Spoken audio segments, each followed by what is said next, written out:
21 जिल्ह्यामध्ये नुकसान भरपाई शेतकऱ्यांच्या खात्यात जमा, पहा जिल्ह्यांची यादी. महाराष्ट्र राज्यात पीक विमा 2023च्या नुकसान भरपाईचे पैसे शेतकऱ्यांच्या खात्यामध्ये लवकरात लवकर जमा केले जाणार आहेत. राज्य सरकारने काही महत्त्वाच्या जिल्ह्यांमध्ये पीक विमा 2023च्या नुकसान भरपाईचे पैसे या महिन्याच्या सुरुवातीच्या आठवड्यांमध्ये जमा करण्याचा निर्णय घेतला आहे. या जिल्ह्यांमध्ये बीड, धाराशिव, जालना, हिंगोली, परभणी, नांदेड, गडचिरोली, संभाजीनगर, धुळे, जळगाव, पाथर्डी आणि नगर यांचा समावेश आहे. गेल्या वर्षी जुलै आणि ऑगस्ट महिन्यांमध्ये महाराष्ट्रात झालेल्या अतिवृष्टीमुळे शेतकऱ्यांचे मोठ्या प्रमाणावर पीक नुकसान झाले होते.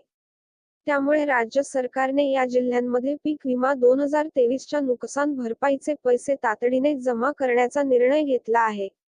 वर्षभरात काही जिल्ह्यांमध्ये पीक विमा 2023च्या नुकसान भरपाईचे पैसे शेतकऱ्यांच्या खात्यात जमा करण्यात आले आहेत, परंतु अजूनही काही शेतकऱ्यांच्या खात्यामध्ये ही रक्कम जमा झालेली नाही. त्यामुळे राज्य सरकारने आता एकाच वेळी या 12 जिल्ह्यांमध्ये पीक विमा 2023च्या नुकसान भरपाईचे पैसे शेतकऱ्यांच्या खात्यात जमा करण्याचा निर्णय घेतला आहे. यामुळे शेतकऱ्यांना मोठा दिलासा मिळणार आहे.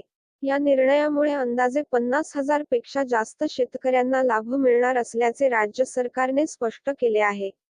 या योजनेतील राज्य सरकारचा हिस्सा 50% तर शेतकऱ्यांचा हिस्सा 50% असेल.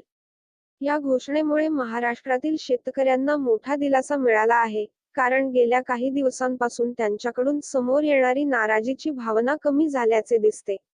आता इतक्या मोठ्या शेतकऱ्यांना लवकरच पीक विमा 2023च्या भरपाईचा लाभ मिळणार असल्याने त्यांच्या चेहऱ्यावरील मुसमुशीत हास्य आता दिसू लागले आहे.